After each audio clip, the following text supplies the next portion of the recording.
पहले तो आप सभी लोगों को नमस्कार। मैं गुरबाशीष, आपका हमारे इंग्लिश विद गुरबाशीष यूट्यूब चैनल पर स्वागत है। जो कैरियर मेकर बैच है उसमें जो अगला टॉपिक जो चल रहा था डायरेक्ट इनडायरेक्ट, उसका अगली स्टेज जो थी, अगला पड़ाव जो था, वो हम पहुंच चुके थे कि इंटरोगेटिव सेंटेंस क्या होता है। तो इंटरोगेटिव सेंटेंस को आपने सेंटेंस नाम की हमने वीडियो डाली है, उसमें आप पढ़ सकते हैं। तो यहाँ पे समझें, इंटरोगेटिव सेंटेंस को दो तरीके से विभाजित करते हैं। एक यस और नो वाले, जिनका आंसर हम हाँ और ना में देते हैं। जैसे हम कहें कि तुमने खाना खाया, आप कहेंगे या तो खाया या तो नहीं खाया है। तो आप जब हम हाँ और ना में आंसर देते हैं तो उसे यस और नो वाले कहते हैं। या क्या कह सकते हैं, हेल्पिंग वर्ब से शुरू होने वाले। किससे शुरू होते हैं?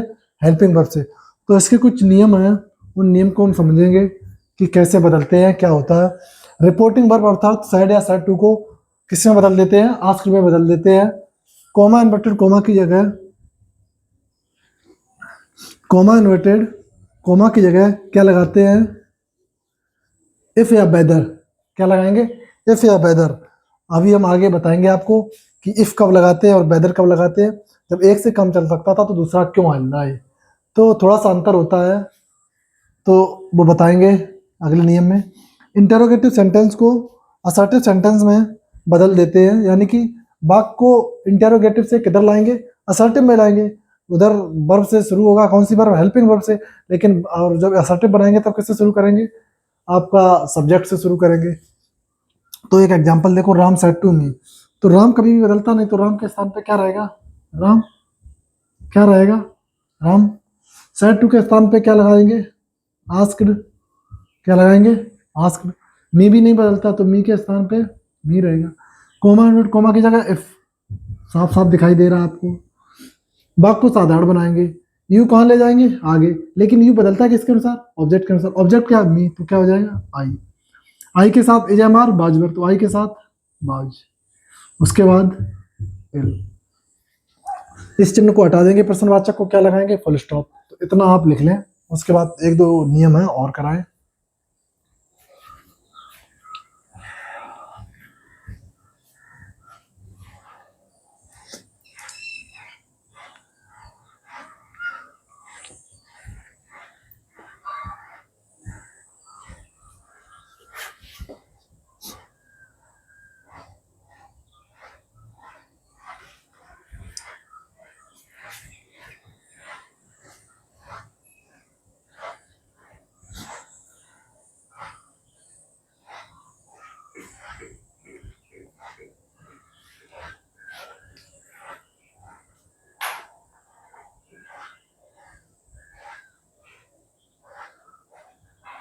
लिख लिया? चलो बहुत अच्छे।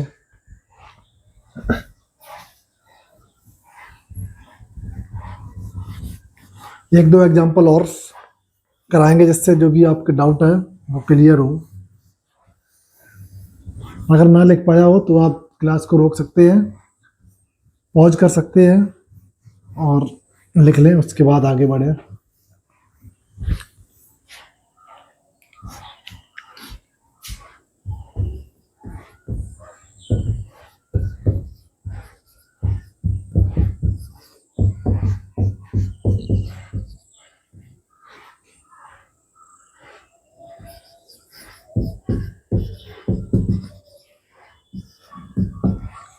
He said to me, will you help him? तो ही के स्थान पे ही रहेगा, कोई भी परिवर्तन नहीं होगा। सेड टू के स्थान पे क्या लगाएंगे? आस्क।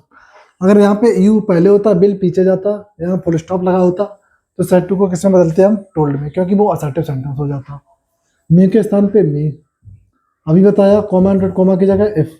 अब वाक्य को साधारण बनाएंगे। यू इधर जाएगा, बिल पीछे जाएगा। यू जाएगा आगे, तो किसके अनुसार बदलेगा? ऑब्जेक्ट के अनुसार। सब्जेक्टिव केस यू का क्या होगा? यू होता, लेकिन बदलेगा किसके अनुसार? मी के अनुसार। तो मी का सब्जेक्टिव केस आई। बिल का क्या हो जाता है? क्या लगाना है आपको? वुड।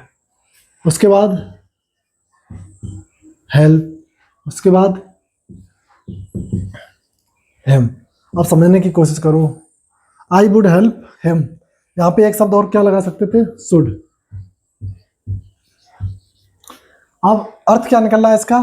कि हमें जो है उसकी मदद करनी चाहिए, तो क्या लगा सकते हैं? शुड बिल्कुल लगा सकते हैं, वैसे नहीं बदलता है। लेकिन जब इसका अर्थ नैतिक कर्तव्य के रूप में आए तब हम बिल को जो वुड के स्थान पे क्या लिख देंगे, शुड। तो दोनों ही तरीके से सही है, आप दोनों लिख सकते हैं। एक दो एग्जांपल और कराएं।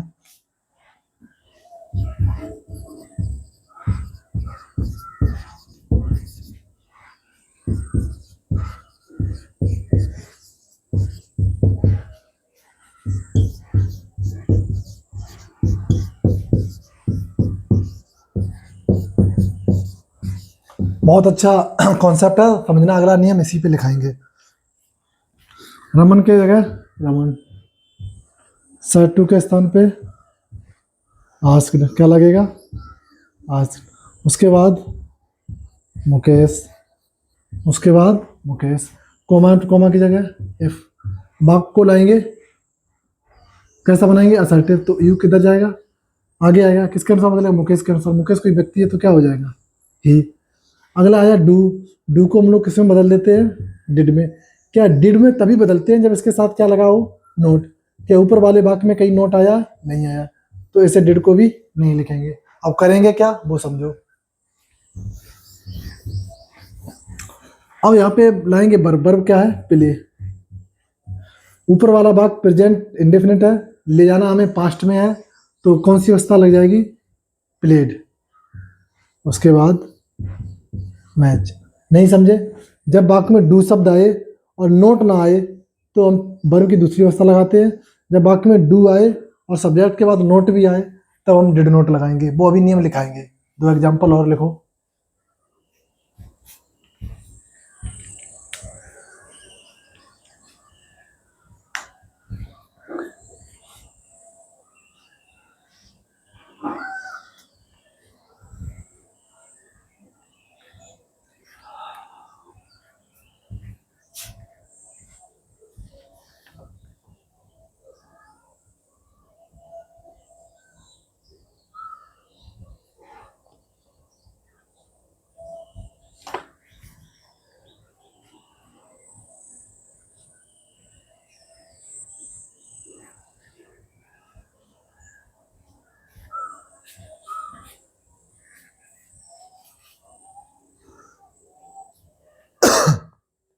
लिख लिया क्या, ठीक है। अब दो कॉन्सेप्ट जो हमें समझने चाहिए, बहुत ध्यान से समझना। अक्सर जो गलतियां होती हैं इंटरोगेटिव में वो यहीं से होंगी।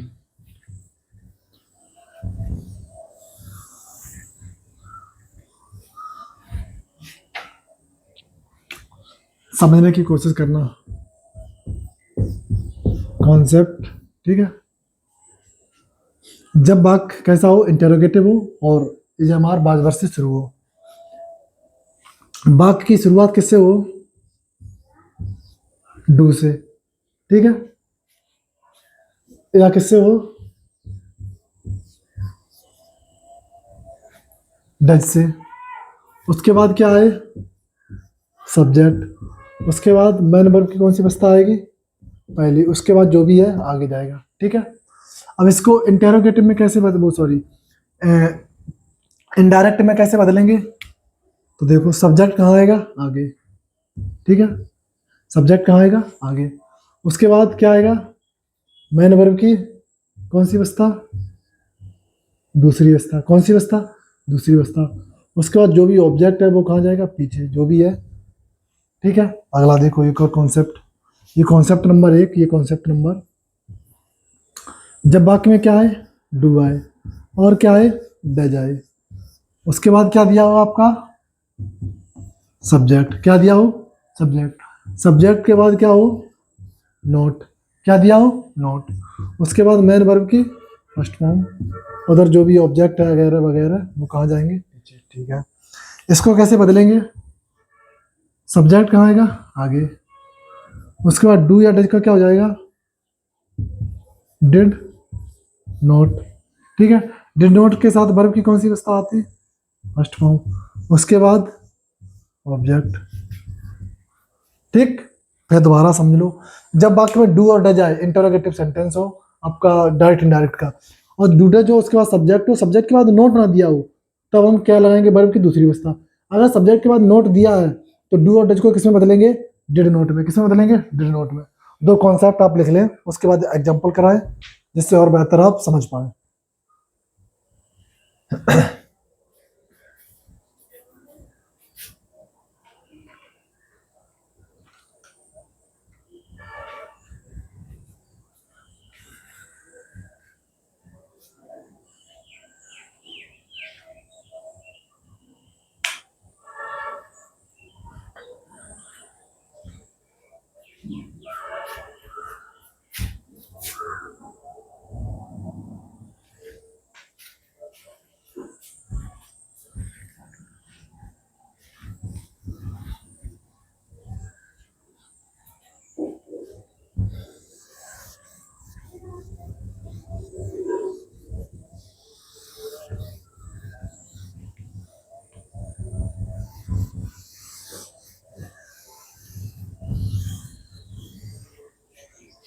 एग्जाम्पल समझने की कोशिश करो। दो example. Ram said to me, do you like tea? एक और example. Ram said to me, do you not like tea? ठीक समझो। वाक्य की शुरुआत किससे हुई? डू से। क्या डू के बाद नोट आया? नहीं आया। ठीक है, तो वर्ब की कौन सी अवस्था? दूसरी। क्या डू के बाद सब्जेक्ट के बाद नोट आया? बिल्कुल आया। तो क्या हो जाएगा? Did note. समझो। राम सेड टू के स्थान पे आस्क, उसके बाद मी। कॉमा डॉट कॉमा की जगह क्या लगाएंगे? इफ। क्या लगाएंगे? इफ। वाक्य को साधारण बनाएंगे। साधारण का मतलब यू इधर, डू इधर, तो यू आएगा इधर, क्या हो जाएगा? आई के अनुसार आई। अब डू आया, डू के बाद नोट तो आया नहीं, तो वर्ब की कौन सी अवस्था? दूसरी। क्या हो जाएगी? लाइक। उसके बाद टी। ठीक है, इधर देखो, राम सेड टू के स्थान पे आस्क्ड, उसके बाद मी, यहाँ पे इफ। इधर यू आएगा तो क्या हो जाएगा? आई। सेम वही है प्रोसेस। अब डू आया, नोट आया, तो डू नॉट को किस में बदल देते हैं? डिड नॉट में। Did not. अब वर्ब की पहली अवस्था ही आएगी, डिड के साथ आती। कोई दिक्कत वाली बात क्या? जब वाक्य में डू हो, डू के बाद सब्जेक्ट के बाद नोट ना आए, तब वर्ब की दूसरी अवस्था में सब्जेक्ट के बाद नोट आए तो कौन सी? डू का क्या हो जाएगा? डिड। क्यों जाता है? क्योंकि डिड के साथ नोट आता है, तभी तो वर्ब की पहली अवस्था आई। अकेला डिड क्या लिखा जाएगा? नहीं लिखा जाएगा, उसके साथ क्या आना चाहिए? नोट आना चाहिए। इधर अगर केवल डू का डिड कर देते तो वो बिल्कुल नहीं बनता, तो वो आपका जोर देने के लिए हो जाता है, फिर वो टेंस नहीं बताता है। तो आप इसे लिख सकते हैं।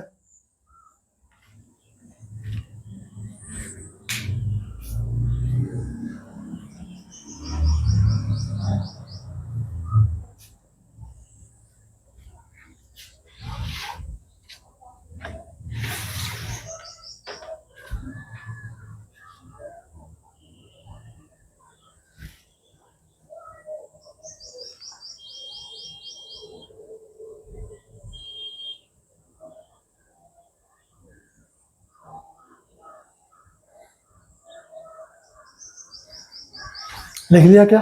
चलो ठीक।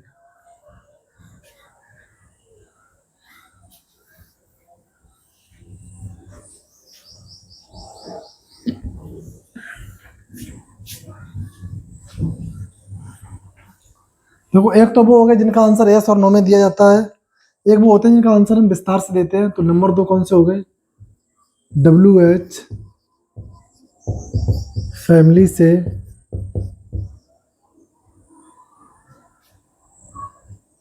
शुरू होने वाले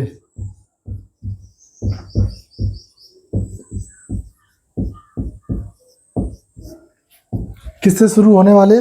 WH फैमिली से शुरू होने वाले। अब हमें पता होना चाहिए कि WH फैमिली के वर्ड कौन कौन से होते हैं, जैसे कि वैन, ठीक है, वेयर, हर्ट, हु, व्हिच, और जो आपको ध्यान आ रहे हो, वाई। तो ये सारे क्या हो गए? WH फैमिली वर्ड्स हो गए। अब समझो कैसे। अब नियम क्या है, कॉन्सेप्ट क्या है, तो आप चाहे नियम लिख लें चाहे कॉन्सेप्ट।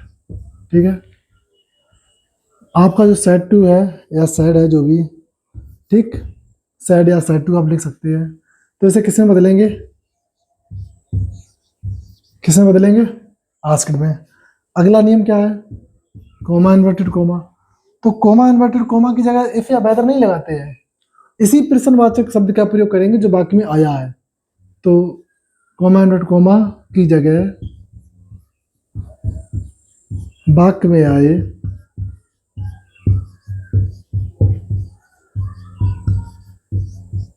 WH वर्ड से कोमा एंड कोमा की जगह वाक्य में आए WH वर्ड्स को लिखते हैं।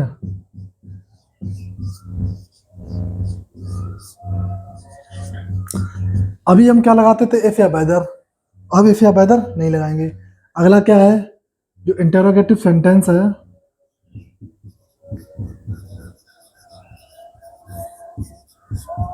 इंटेरोगेटिव को किस में बदलेंगे, असर्टिव में। किस में,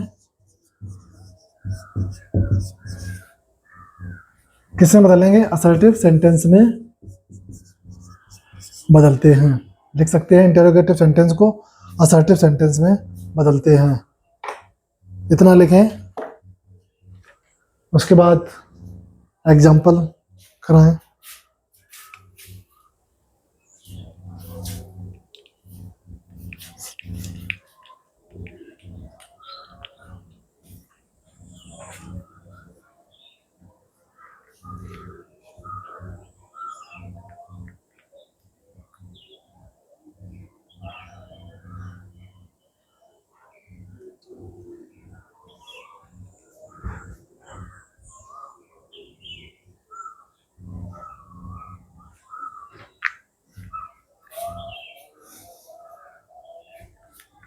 लिख लिया, बहुत अच्छे।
अब इसे समझो।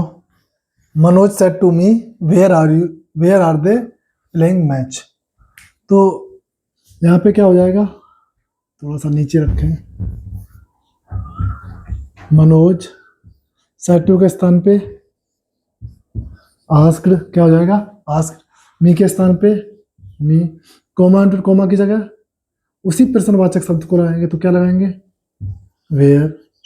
भाग को साधारण बनाते हैं, मतलब दे आगे आएगा और ये पीछे जाएगा। तो दे थर्ड पर्सन का प्रोनाउन है तो कभी भी बदलता नहीं है, तो दे।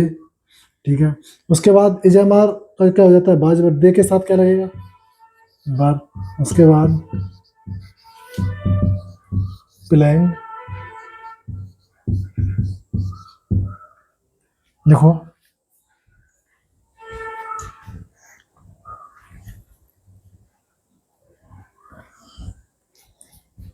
एक और समझ लो।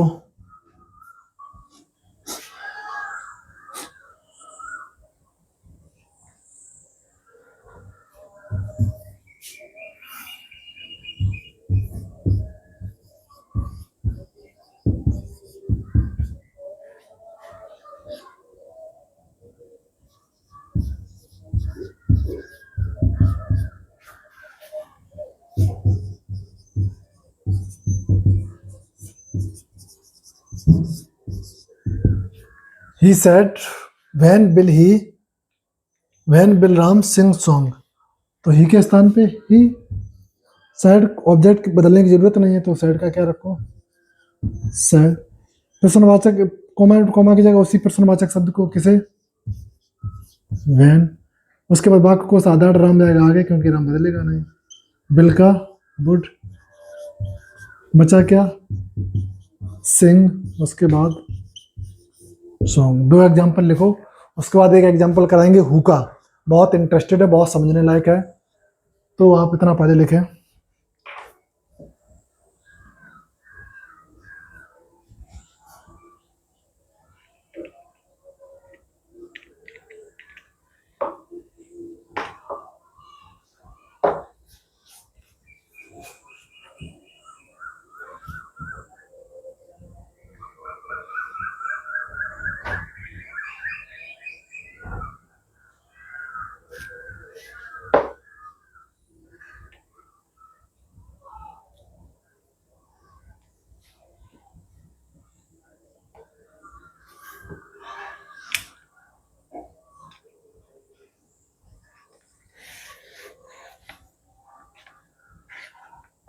लिख लिया क्या, ठीक।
दो example, Mohan said to Sohan who has broken the jug, teacher said to us who can solve this question।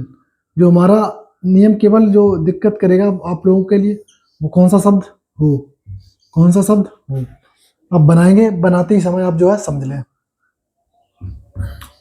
Mohan के स्थान पे मोहन, said to के स्थान पे asked इधर सोहन, ठीक। जुड़ेगा किससे, हु से, कोई दिक्कत वाली बात नहीं है। अब इसमें सब्जेक्ट तो है नहीं, सब्जेक्ट का काम कौन कर रहा है, खुद हु कर रहा, तो डायरेक्ट ऐसे ही लिख दें, हैज का क्या हो जाता है, हैड, उसके बाद ब्रोकन द JUG जग, ठीक है। उसी तरीके से इसमें आप बनाएंगे कि teacher asked us who can का क्या हो जाएगा, कुड सॉल्व दैट क्वेश्चन। चलो हम ही बना दें भाई, टीचर सेड टू के स्थान पे आस्क्ड, उसके बाद अस, कोमा की जगह खुद वही प्रश्नवाचक शब्द जो आया है हो। इसमें सब्जेक्ट दिया नहीं है, तो सब्जेक्ट नहीं दिया है तो कोई दिक्कत वाली बात नहीं, तो कैन का क्या हो जाएगा, दिस का दैट,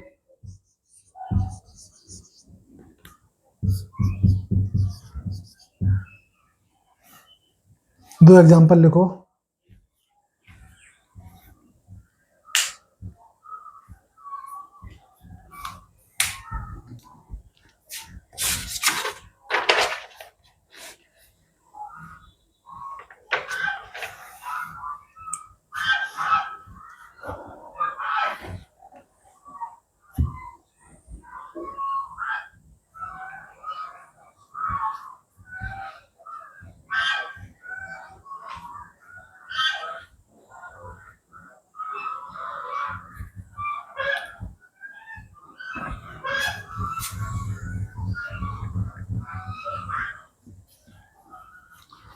अब जो अगला एक नियम बचा है हमारा कि इफ़ और वेदर को कब कैसे लगाते हैं, तो वो 1 मिनट में समझ लें, 2 मिनट में।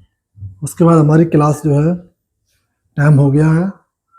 तो कंप्लीट इंटरोगेटिव सेंटेंस आप सीख ही लिए होंगे। अब इंटरोगेटिव सेंटेंस में कौन सी दिक्कत आ रही? एक तो इफ की आ रही, एंड किसकी आ रही? वेदर।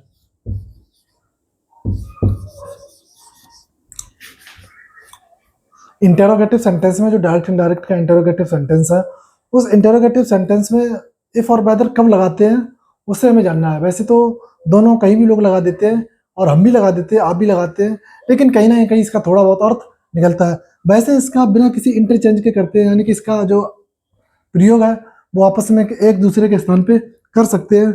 लेकिन जब वाक्य में कौन सा शब्द आए? और नोट। कौन सा शब्द आए? और नोट, तब किसे लगाएंगे? वेदर को, ना कि इफ को।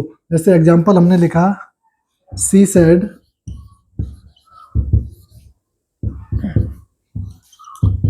विल यू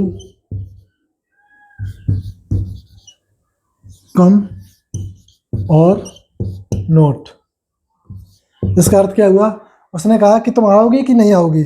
तो इस तरीके का जब अर्थ आएगा, और नोट शब्द आएगा वाक्य में, तब हम कोमा फिर कोमा की जगह किससे जोड़ेंगे? वेदर से जोड़ते हैं। तो सी सैड के स्थान पे सैड, इधर वेदर। उसके बाद यू आगे आएगा तो अपने मन से कुछ भी बदल सकते हैं। क्या कर दें? चलो आई मान लो। बिल का क्या हो जाएगा?